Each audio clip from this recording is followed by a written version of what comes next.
Hello good morning everyone, this is Harish Gangwar और आज मैं लेकर आया हूँ आपके लिए हिंदी ट्रांसलेशन में कंटिन्यूअस टेंसेस के रूल्स और उनके एग्जांपल्स। इसमें हम शामिल करेंगे प्रेजेंट कंटिन्यूअस, पास्ट कंटिन्यूअस और फ्यूचर कंटिन्यूअस, तीनों ही टेंसेस को एक ही वीडियो में। ठीक है, बस आपको रूल्स को अच्छे से समझना है, वीडियो को बिना स्किप किए हुए स्टार्टिंग से एंड तक देखना है, तो आप इस तरह के सारे सेंटेंसेस को बना पाएंगे। उसके बाद वीडियो को स्टार्ट करने से पहले, आगे बढ़ाने से पहले, आप सभी लोगों से रिक्वेस्ट है कि प्लीज़ चैनल को सब्सक्राइब करें, बेल आइकन को प्रेस करें और अपने फ्रेंड्स के साथ ज़्यादा से ज़्यादा शेयर करें, मेरे चैनल को पहुंचाएं। यही मेरी गुरु दक्षिणा होगी। ठीक है, तो चलिए स्टार्ट करते हैं। और present, past and future continuous तीनों ही टेंसेस को हमने शामिल किया है। पहचान क्या होगी, इन टेंसेस के वाक्यों के अंत में रहा है, ठीक है, यहां पर है और आ जाएगा रहा है, रही है या रहे हैं, रहा हूं, ये हमारा आ जाएगा प्रेजेंट कंटिन्यूअस में। ठीक है, रहा है, रही है, रहे हैं। उसके बाद रहा था, रहे थे, रही थी, ये सभी पास्ट कंटिन्यूअस में। ठीक है, रहा होगा, रहे होंगे, ये सभी कहाँ आएंगे, फ्यूचर कंटिन्यूअस में। ऐसे चीजें आएंगी, कहने का मतलब रहा, रही, रहे, ये तीनों शब्द तो जरूर आएंगे, चाहे वो प्रेजेंट कंटिन्यूअस हो, पास्ट कंटिन्यूअस हो या फ्यूचर कंटिन्यूअस हो। ठीक है, तो ये पहचान हो गई। और साथ में कुछ शब्द और भी हो सकते हैं, सिर्फ रहा रही जरूरी नहीं है। ऐसे सेंटेंस भी हो सकते हैं, लास्ट में ऐसे शब्द हो सकते हैं जैसे खड़ा हुआ, लेटा हुआ, पड़ा हुआ, बैठा हुआ। ठीक है, इस तरह के शब्द भी हो सकते हैं, तो उनको भी हम कंटिन्यूअस की कैटेगरी में रखते हैं। चलिए, ये क्लियर हो गया आपके लिए पहचान।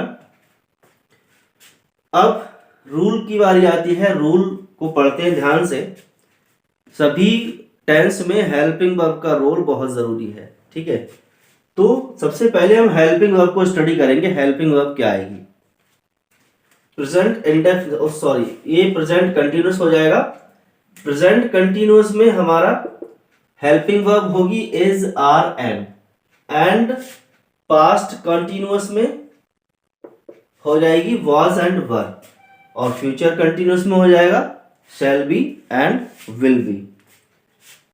ठीक है, अब ये देख लेते हैं कि कौन से सब्जेक्ट के साथ कौन सी हेल्पिंग वर्ब का यूज होता है। सिंगुलर सब्जेक्ट होगा, एक वचन होगा, तो हम यूज करेंगे इज या was. Is present continuous, was past continuous. Plural होगा तो प्रेजेंट कंटिन्यूअस में आर का यूज होगा और पास्ट कंटिन्यूअस में वर का यूज होगा। एम का प्रयोग प्रेजेंट में सिर्फ आई के साथ होता है। अब आगे फ्यूचर की बात, तो फ्यूचर के ये दोनों हैं, इसमें हमें पर्सन देखना पड़ता है। ठीक है, तो फर्स्ट पर्सन यानी आई वी के साथ शैल बी होगा और अदर पर्सन के साथ विल बी का प्रयोग होगा। ठीक है, हेल्पिंग वर्ब तक आपको क्लियर हो गया, समझ में आ रहा है तो प्लीज वीडियो को लाइक कर दीजिए। और इसके बाद हम अदर रूल्स को स्टडी करेंगे और उसके बाद फॉर्मूलाज।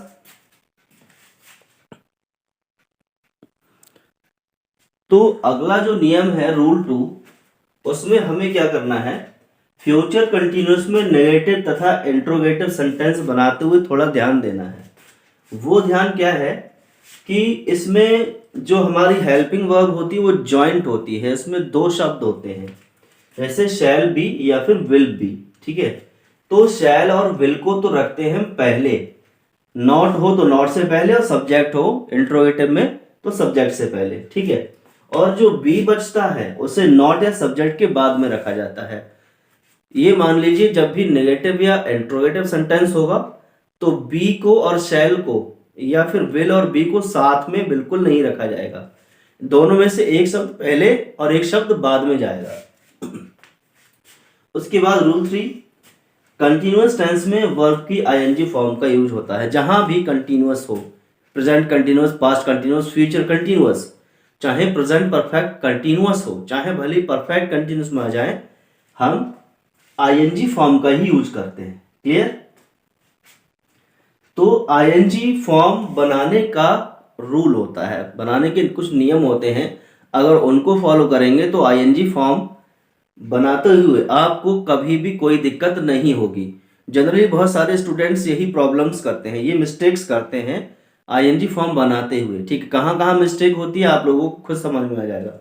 तो चलिए, पहला जो रूल है ऐसे ए पॉइंट में लिख लेंगे, यदि वर्ब के अंत में एक कॉन्सोनेंट हो तथा उस कॉन्सोनेंट से पहले एक वॉवेल हो, यानी लास्ट में एक कॉन्सोनेंट हो, इसको हम व्यंजन बोलते हैं, और कॉन्सोनेंट से पहले वॉवेल हो यानी स्वर हो। ठीक है, तो कॉन्सोनेंट को डबल करके आईएनजी जोड़ते हैं, डायरेक्टली ऐसे ही आईएनजी नहीं जोड़ देंगे। ठीक है, एग्जाम्पल के लिए ये देखिए HIT हिट। ठीक है, ये क्या है, HIT हिट है। हिट मतलब मारना, हिट करना। तो इसमें टी है बाद में, ये क्या है कॉन्सोनेंट, और टी से पहले क्या है आई। आई क्या होता है, वॉवेल। ठीक है, एक ही है ना। तो हम क्या करेंगे, जब भी इसमें आईएनजी जोड़ेंगे तो टी को पहले डबल कर लेंगे तब आईएनजी जोड़ेंगे। इसी तरह PUT पुट है, यू वॉवेल है, टी कॉन्सोनेंट है, इसको डबल करेंगे फिर आईएनजी। इसी तरह स्विम है, डबल एम करेंगे तो आईएनजी जोड़ेंगे। इसी तरह रन में डबल एन फिर आईएनजी जोड़ेंगे। क्लियर, ये हमारा फर्स्ट पॉइंट है। उसके बाद 2-3 पॉइंट्स और हैं आईएनजी जोड़ने के, आइए उनको भी स्टडी करते हैं। इसमें हमें थोड़ा नोट भी पढ़ना है। नोट क्या है, जैसे हमने कहा कि अगर लास्ट में कॉन्सोनेंट हो और उससे पहले वॉवेल हो तो हम कॉन्सोनेंट को डबल करके आईएनजी जोड़ते हैं। बट लास्ट में अगर डब्ल्यू आ जाए, आर या वाई, इनको डबल नहीं किया जाता है। ठीक है, जैसे कि शो है, डब्ल्यू है लास्ट में, उससे पहले वॉवेल है, बट डब्ल्यू है लास्ट में इसलिए डब्ल्यू को डबल नहीं करेंगे। आंसर में लास्ट में आर है, उससे पहले ई, एक वॉवेल है, बट आर को डबल नहीं करते हैं। इसी तरह प्ले में वाई को डबल नहीं किया जाता है। ठीक है, उसके बाद यदि वर्ब के अंत में ई हो तो ई को हटाकर आईएनजी जोड़ते हैं। ठीक है, देखिए जैसे राइट है, यहां पर इसी में सबसे बड़ी गलती करते हैं स्टूडेंट्स यहां पर। ठीक है, जैसे राइट है, ई हटाएंगे तब आईएनजी जोड़ेंगे, तो ई हटा दिया तो अब बच्चे समझ रहे हैं कि लास्ट में टी आ गया, एक कॉन्सोनेंट है और उससे पहले वॉवेल है, क्यों ना टी को डबल कर दें। नहीं, ये गलत हो जाएगा। देखिए ये ऑलरेडी टी नहीं था, यहाँ पर आपने ई को हटाया है। अगर यहां से कोई भी चीज आपने हटाई है तब इसमें लास्ट वाले को हम डबल नहीं करेंगे, ऐसे ही आईएनजी जोड़ेंगे। ठीक है, सेम हमें यहां पर करना है, GIV, ई हटाएंगे और आईएनजी जोड़ेंगे। उसके बाद ये बात क्लियर हो गई, राइटिंग में कभी डबल टी नहीं बनता है। उसके बाद यदि वर्ब के अंत में IE हो तो IE को Y में बदलकर आईएनजी जोड़ते हैं। जैसे टाई, टाई का मतलब बांधना, जैसे गले वाली टाई होती है। ठीक है, DIE, डाई, डाई का मतलब मरना। ठीक है, TYE, तो ये क्या हो जाएगा, TIE, TY बदल देंगे और आईएनजी जोड़ देंगे। यहां पर IE को ऐसे करके जोड़ देंगे। ठीक है, तो ये हमारा टाइंग और डाइंग हो जाएगा।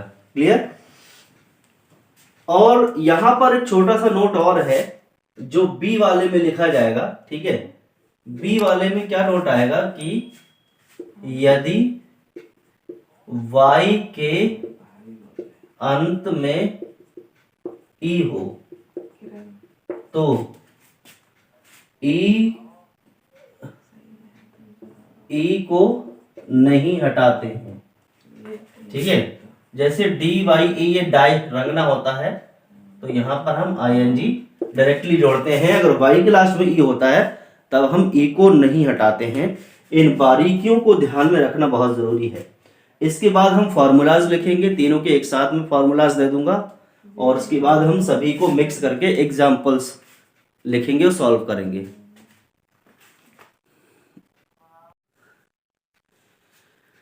तो ये हो गए हमारे फार्मूलाज तीनों टेंसेस के। ठीक है, ये अफर्मेटिव सेंटेंसेस के, इसमें दो फार्मूलाज हैं। अफर्मेटिव सेंटेंस में एक तो हमारा प्रेजेंट कंटिन्यूअस और पास्ट कंटिन्यूअस का मिक्स रहेगा, क्योंकि इसमें बस थोड़ा सा चेंज है एज आर एम का और वॉज वर का।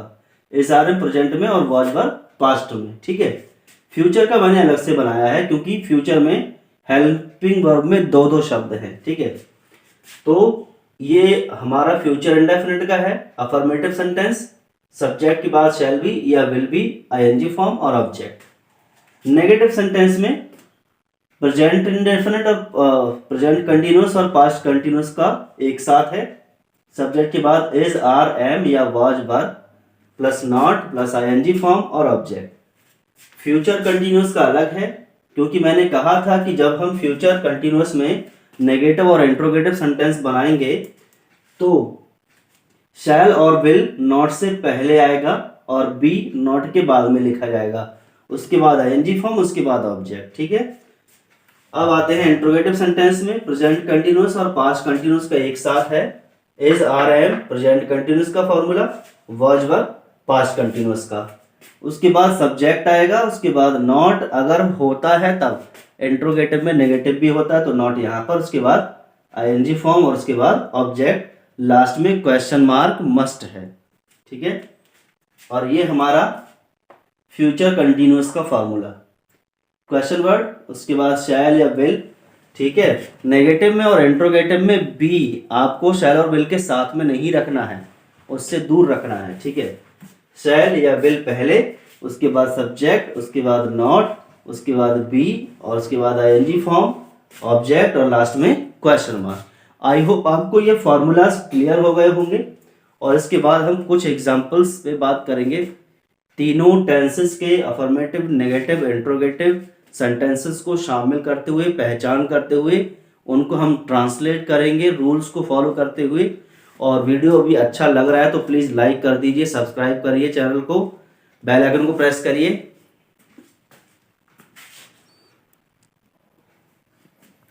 तो ये हमारे 6 सेंटेंस, ठीक है, present, past and future continuous तीनों से ही अफर्मेटिव और नेगेटिव। इसके बाद इंट्रोगेटिव बनाएंगे। तो पहला सेंटेंस हमें कैसे पहचानना है? रहा है प्रेजेंट कंटिन्यूस, रहे थे पास्ट कंटिन्यूस, रहा होगा फ्यूचर कंटिन्यूस और रहा होगा फ्यूचर कंटिन्यूस। रही है प्रेजेंट कंटिन्यूस और खड़ा था या खड़ा हुआ था तो पास्ट कंटिन्यूस। ठीक है, ये हमारा प्रेजेंट कंटिन्यूस बनाएंगे। राम के साथ लगेगा इज। ठीक है, इज आर एम था ना प्रेजेंट कंटिन्यूस में। राम इज क्या कर रहा है? रीडिंग कर रहा है, रीडिंग हिज बुक। ठीक है, रीडिंग की स्पेलिंग लगभग सभी को याद है तो उसमें कोई रूल की बात ही नहीं है। बट यहाँ पर एक चीज देख लेंगे, यहाँ पर डी है और डी से पहले 2 वॉवेल है। हमने 1 वॉवेल की बात की थी। ठीक है, 2 वॉवेल है इसलिए इसमें कोई चेंज नहीं हुआ है। उसके बाद तुम बाजार जा रहे थे, तुम के लिए यू। ठीक है, रहे थे यू के साथ लगता है वर और गोइंग टू मार्केट। ठीक है, टू मार्केट यानी बाजार जा रहे थे। कौन से बाजार जा रहे थे अगर पता नहीं है तो सिर्फ टू मार्केट लगाएंगे। अगर किसी बाजार के बारे में पता चल रहा है कि वो फला बाजार में जा रहा है, ठीक है, बाजार का नाम पता है तो हम टू द मार्केट लगाते हैं। उसके बाद वह कल एक उपन्यास लिख रहा होगा, फ्यूचर कंटिन्यूअस। वह की इंग्लिश ही और ही के साथ क्या लगाएंगे? विल, क्योंकि शैल किसके साथ आएगा? आई और विल के साथ, विल बी। ठीक है, ही विल बी क्या कर रहा होगा? लिख रहा होगा, राइटिंग। हमने ई को हटाकर आईएनजी जोड़ा है इसलिए डबल टी लिखने की जरूरत नहीं है। क्या कर रहा होगा? राइटिंग एक उपन्यास, अ नॉवेल, NOVEL। और कब? टुमारो, कल। ठीक है, अब उसके बाद फ्यूचर कंटिन्यूअस और नेगेटिव, इसका ध्यान रखेंगे, नेगेटिव है फ्यूचर कंटिन्यूअस में। तो रमेश विल, रमेश के साथ भी विल लगेगा और नॉट अब लगेगा विल के बाद। विल भी नॉट नहीं होगा, विल नॉट भी होगा। ठीक है, will not be going to Agra tomorrow. Clear? उसके बाद प्रेजेंट कंटिन्यूअस, तो सीमा इज नॉट, सिलने की होती है SEW, डब्ल्यू को डबल नहीं करते हैं, डायरेक्टली आईएनजी जोड़ेंगे। और अपने कपड़े सीमा लड़की है तो हर क्लॉथ्स हो जाएगा, हर क्लॉथ्स। उसके बाद वह बेंच पर नहीं खड़ा था, खड़ा था, पड़ा था, लेटा था, ठीक है, या हुआ था भी जुड़ जाए साथ में तो प्रेजेंट कंटिन्यूअस में या पास्ट कंटिन्यूअस में ही रखा जाएगा। तो ही वॉज नॉट स्टैंडिंग, ठीक है, ये हो जाएगा, he was not standing on the bench. Clear? Affirmative हो गया, नेगेटिव हो गया, इंट्रोगेटिव की तरफ चलते हैं। Now these are the examples of interrogative sentences. ठीक है, टेंस को तो पहचान ही लेंगे, और जहां भी क्या से शुरुआत होगी तो उनकी शुरुआत हेल्पिंग वर्ब से। प्रेजेंट कंटिन्यूअस तो या तो इज, आर या एम, ठीक है। अगर सब्जेक्ट वह है, ही है, तो पहले आ जाएगा इज। फॉर्मूला को देख लीजिए आप लोग, ठीक है। इसके बाद क्या आएगा, ही। और क्या कर रहा है, अगर सिर्फ कर रहा होता तो डूइंग लगा देते, पूरा कर रहा है तो उसमें कंप्लीटिंग लगा देंगे। इज ही कंप्लीटिंग अपना कार्य, लड़के के साथ अपने की हिज लगती है, हिज वर्क, लास्ट में क्वेश्चन मार्क, अदरवाइज इनकम्प्लीट माना जाएगा, ठीक है। उसके बाद वह स्कूल क्यों नहीं जा रहा है, बीच में प्रश्नवाचक शब्द है, इसको पहले ले आओ, यही हमारा क्यू वर्ड यानी क्वेश्चन वर्ड होता है, WHY, ठीक है। उसके बाद वह के साथ हेल्पिंग वर्ब इज लगेगी, वाई इज, और उसके बाद ही और नॉट, गोइंग नहीं, आ रहा है तो कमिंग हो जाएगा, कमिंग टू स्कूल, लास्ट में क्वेश्चन मार्क। उसके बाद पास्ट कंटिन्यूअस और स्टार्टिंग है क्या से, तो या तो वाज या वर, ये प्लूरल है इसलिए पहले आएगा वर, उसके बाद सब्जेक्ट, और उसके बाद वर्ब, उसके बाद object, were they singing a song. उसके बाद आ गया फ्यूचर कंटिन्यूअस, तो या तो विल या शैल, क्या शब्द पहले है तो या तो विल या शैल।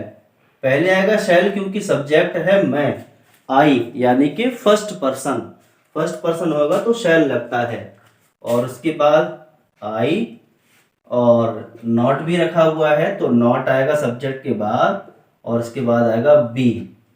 अब लगा देंगे वर्ब यानी पढ़ा रहा, तो हो जाएगा teaching, shall I not be teaching, और तुमको की हो जाएगी यू, और ऑब्जेक्ट आ जाएगा इंग्लिश, ठीक है।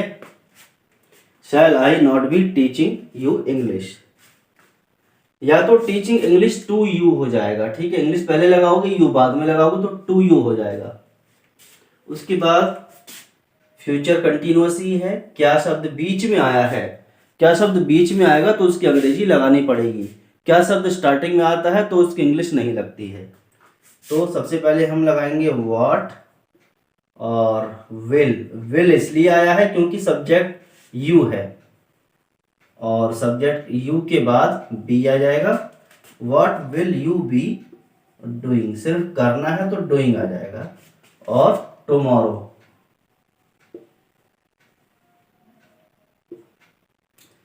फाइनली हमने present continuous, past continuous, future continuous तीनों टेंसेस को स्टडी कर लिया है। आई होप इसमें आपको कोई भी डाउट नहीं बचा होगा, फिर भी अगर कोई डाउट बचा है तो आप उसे ज़रूर लिखिए, कमेंट बॉक्स में लिखिए, मुझे सजेशंस दीजिए वीडियो को और अच्छा कैसे बना सकता हूँ, आपके लिए इजी लैंग्वेज में कैसे मैं मैटर को तैयार कर सकता हूँ। देखने के लिए बहुत बहुत धन्यवाद। इसके बाद में आपको एक्सरसाइज देने वाला हूँ, उसको भी नोट करके आप कमेंट बॉक्स में उनको बनाएंगे, ठीक है। So these are 6 sentences for you, आप इनको ट्रांसलेट करिए, कमेंट बॉक्स में लिखिए इनके आंसर्स, अगर कुछ मिस्टेक होगी तो मैं इसको इम्प्रूव कर दूंगा। Thanks for watching this video, have a wonderful day, enjoy yourself.